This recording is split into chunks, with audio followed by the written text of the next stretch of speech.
We're showing you here the Mermad solenoid valve that Dram has supplied in many irrigation systems. This solenoid valve is noted to be a little bit different.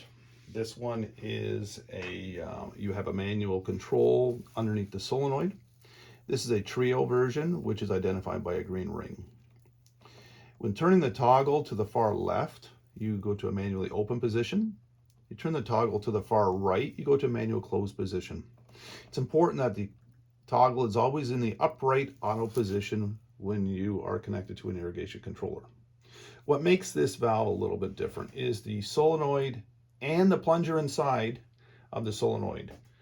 That's what makes it a little bit different. Most solenoid valves, when you remove the plunger from the solenoid, it is two pieces. Some are built in as one piece, but most traditionally they're a two-piece feature. This valve, when the solenoid is removed, the plunger is fixed with the valve.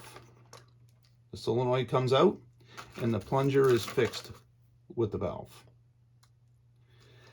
If we ever have to do any service work, replace, or clean the plunger, that can be done. Grab the plunger with two fingers and push to the center of the valve with the outside finger, and here click. What we're doing, we're popping the plunger out of the horseshoe clip that's on the bottom, which acts like a cradle.